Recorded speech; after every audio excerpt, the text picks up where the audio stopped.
Bonjour à tous et bienvenue sur videobourse.fr pour une analyse moyen terme de la paire euro-dollar. Donc lors de ma dernière analyse, alors on va prendre déjà un peu de recul, on va tracer la dynamique de fond baissière voilà, et la trendline baissière qui avait été franchie à la hausse. On est ensuite venu tester ici la moyenne mobile exponentielle 200 après la forte accélération haussière de ce début d'année 2010. Actuellement, on est dans une phase de correction de ce mouvement. On voit qu'on est revenu sur la zone des 50%, à partir de laquelle on semble vouloir amorcer un rebond. Donc lors de ma dernière analyse, vous vous rappelez, on était au-dessus de notre trendline haussière, donc de ce support oblique haussier. Donc je conseillais de surveiller attentivement les comportements des cours à ces niveaux.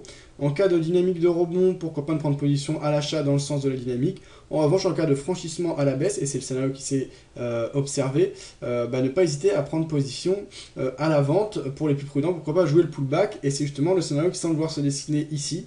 Donc pour ma part, je serais plutôt vendeur à moyen terme sur l'euro-dollar. Alors là, c'est vraiment les grandes lignes. Plus précisément, je pense qu'il faut attendre un retest des 38.2. Les 38.2, ce serait la zone des 1.2778.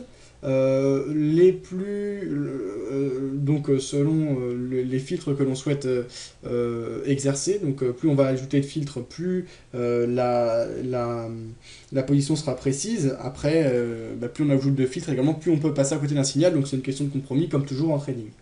Les plus prudents pourront attendre le retest de la moyenne mobile exponentielle 50 tracé en bleu ciel sur mon graphique à 1.2802 par exemple. Et enfin, les plus prudents d'entre vous pourront attendre un retest de l'ancien support qui pourra jouer désormais un rôle de résistance.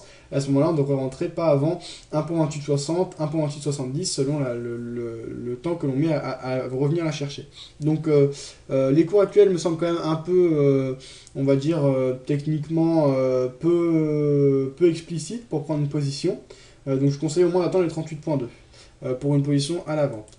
Alors j'aurais pas d'argument en faveur de l'achat.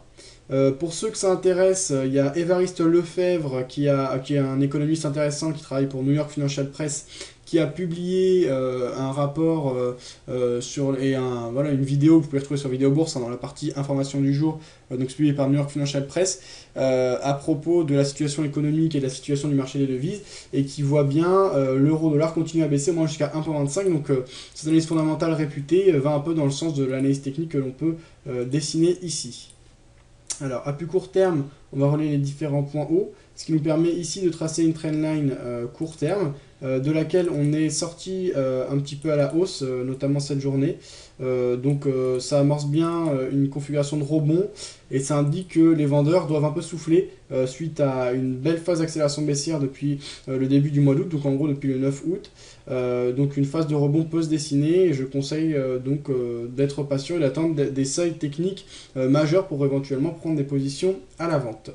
Voilà, c'est à peu près tout ce que j'ai à dire sur l'euro-dollar. Donc pour l'instant, je reste out, mais je m'apprête à prendre position en cas de retest des différents seuils exprimés précédemment. Écoutez, bonne journée à tous et à bientôt sur videobourse.fr.